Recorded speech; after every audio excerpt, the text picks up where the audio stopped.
So if you're looking to run a faster marathon, running maybe a mile race or a 5K race is not the first thing that comes to mind, but it might be the best thing for you. All right, so let's get into this. Part 2 of the Build to Berlin series starts now. Let's go.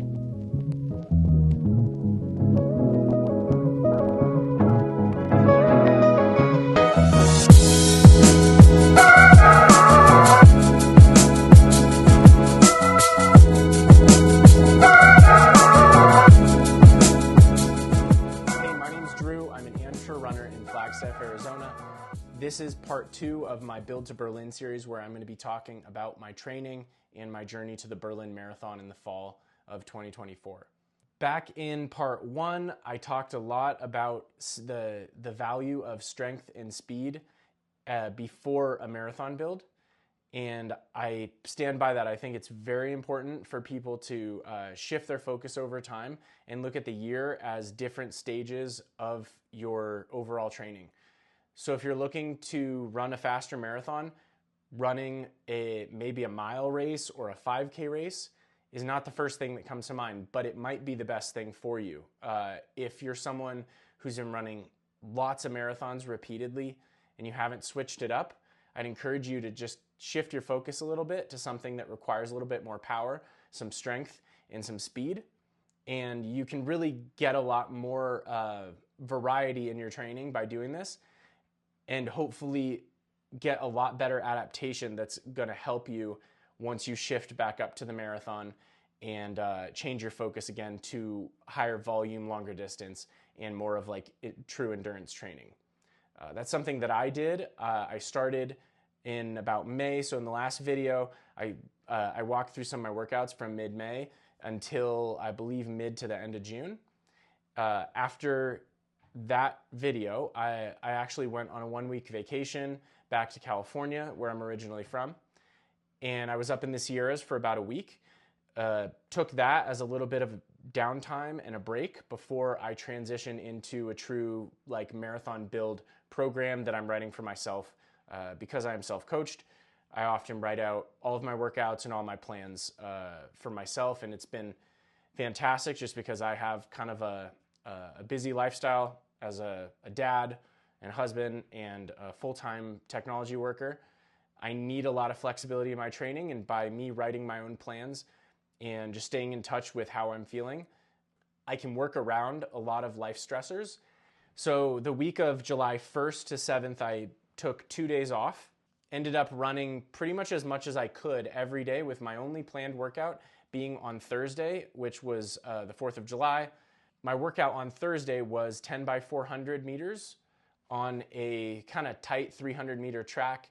On that workout, my averages for the 400s were 69 to 72, which for me is kind of right in that it's not quite like a really hard 400, but I could do enough of them. I did 10, felt really good, felt like I could do a few more, which that's kind of where I wanted to end that workout. I didn't want to feel like I was overreaching or trying to go too hard, because I was transitioning toward my marathon build. So I'll go back.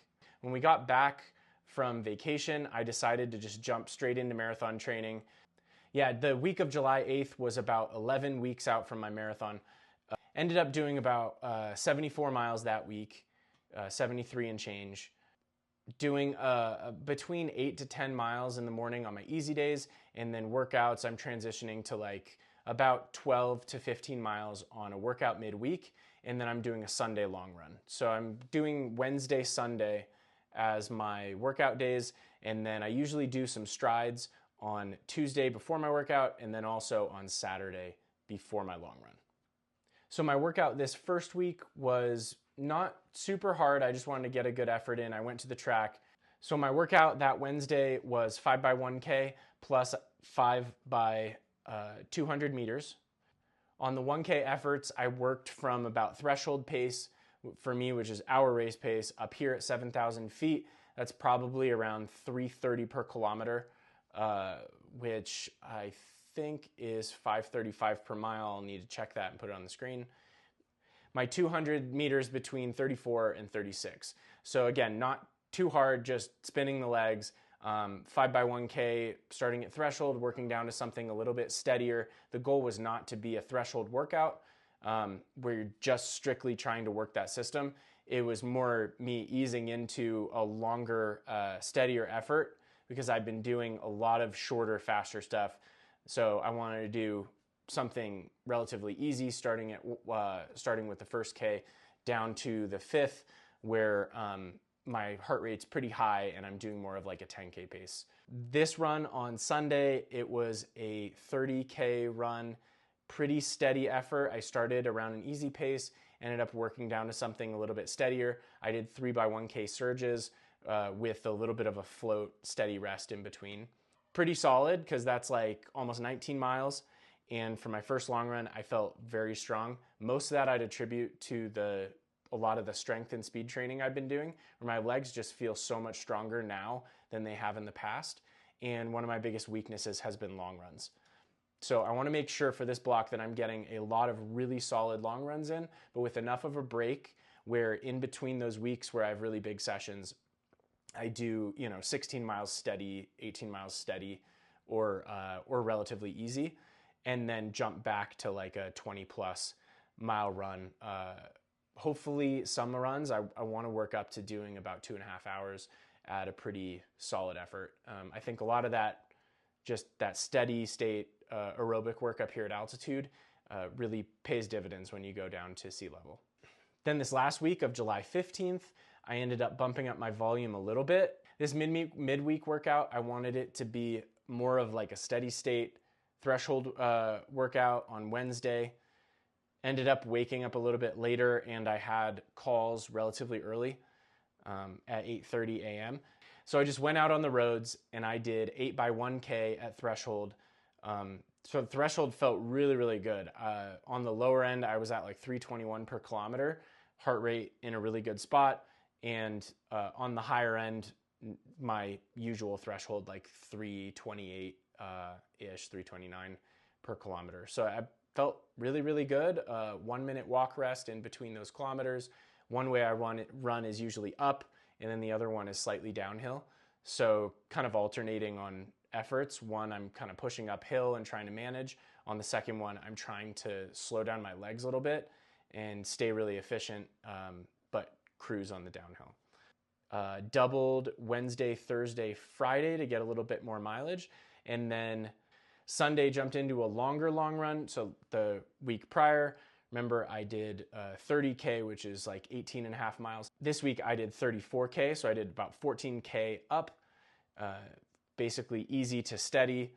And then I jumped into a little bit of a workout, which was 10 times 1K on at marathon effort and then 1K float. Was with some friends with Matt Fox and Pat, who Matt is not a Flagstaff local, Pat is. And both those guys are faster than me, but they help me out on my long run. Really helps to have some support. So I'd recommend, if you don't have support on your long runs, someone to bike next to you or someone to run with you, look for a run club or find a friend, because it helps out a lot. That's one thing I'm trying to do a lot more of, is find more training partners and get people to drag me along. So this 34K, that's just over 21 miles. Finished that in 2 hours and 16 minutes. And felt super good. That's 6:26 per mile average pace. I think that's like 3:59 per K. On the 1K marathon effort, that was, I think on average, it was like 340 to 342 per kilometer. That's about 550 mark, maybe slightly over 550 per mile, which is really good for me, because the way that I'm calculating my marathon pace up at altitude is I'm about 15 seconds off from my sea level pace. And that's been pretty accurate because I did just move up here. Some people who've lived up here for a long time end up having a smaller gap. Maybe they're 5 to 10 seconds off their marathon pace, meaning 5 to 10 seconds faster at sea level than they are at 7,000 feet. For me, it tends to be a little bit more. I get a lot of gain from going down and having more oxygen in the air. So that week of July 15th, I ran 83 miles. The week of July 8th, 73. So you can see I jumped from my 40-mile down week, which that was just due to travel. If I hadn't been traveling, probably would have run 55 miles or so. Jumping up to 73, 74 miles that next week. 83 this week, and then I'm going to be alternating kind of like mid 70s, mid 80s, mid 70s, mid 80s, and then I'm going to peak around 5 weeks out, then 4 weeks out, and then I'll start a gradual taper for that third week, and then a hard taper on the second week, as I normally would for a marathon. Okay, so that's a little bit about the training. What am I going to be focusing on going forward? How does that differ from the last video that I did, where there's a 6-week period where I'm focusing on strength and speed?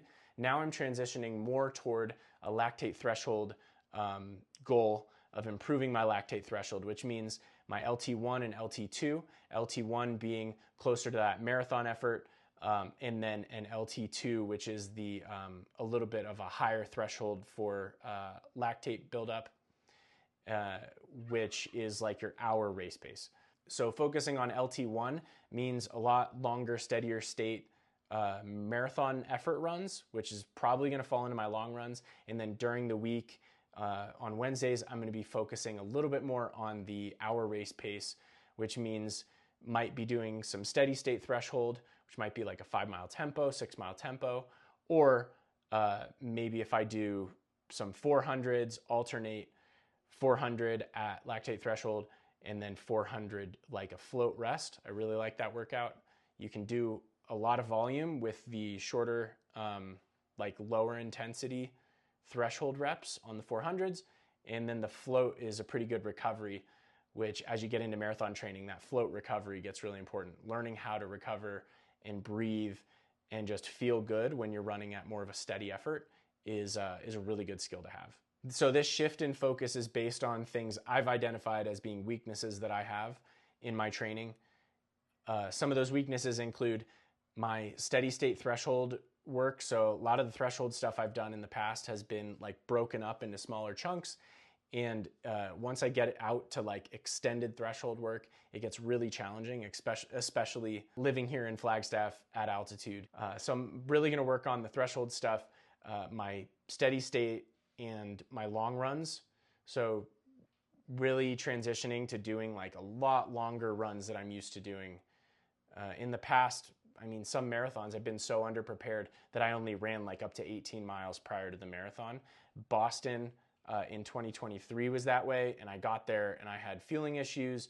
My body felt tired. I was just not strong enough. So I want to make sure that I'm doing over 2 hours on most of my long runs, with the exception of weeks that I'm taking a little bit of a break. And on the longer end, hopefully getting up to like 2.5 hours and running a bit more of a brisk pace. So getting, a really steady 20 to 22 miles with some marathon pace work in there.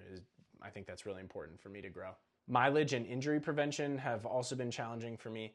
So making sure that I'm safely increasing my miles and not causing problems while I'm doing it. So staying on top of my PT and prehab, and doing more barefoot running, doing a lot of lifting and strength work during the week to prepare myself especially for those longer steady state sessions. And rest, my lifestyle doesn't lend well to getting a ton of rest.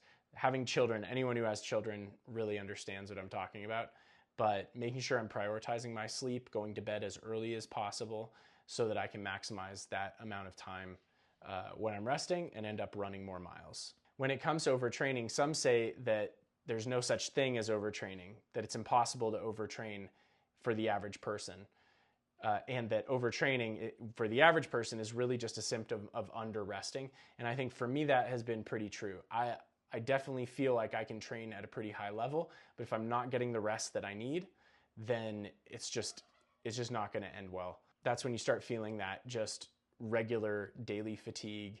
You go out on a run, you just feel off, your heart rate's high, your breathing rate is high, and that's something you want to avoid. So safely ramping up before a marathon is really important, but so is the resting. So that's how I'm treating my training going forward. Really excited about just marathon training. I haven't done this in a long time, and this is my first build where I am purely writing my entire training plan. And it's worked out really well for me. I've set personal bests in every race except for the marathon over the last 2 years. And I'm really looking forward to hopefully running under 2:30 in the Berlin Marathon, and I also have CIM in December, shortly after the Berlin Marathon. And the goal of this channel is to bring helpful, useful information to people who are like me or like the former me of a few years ago. And so please let me know what you want to hear and what you want to see, and I'll do my best to provide some info to you. And if I can't provide it, then I'll find someone else and bring them on who can. So thanks for watching. I appreciate you subscribing, and thanks for watching. I appreciate all my subscribers and everyone who's tuning in. Give this video a like, drop a comment, hit that subscribe button if you haven't already, and I'll see you next time. Happy running.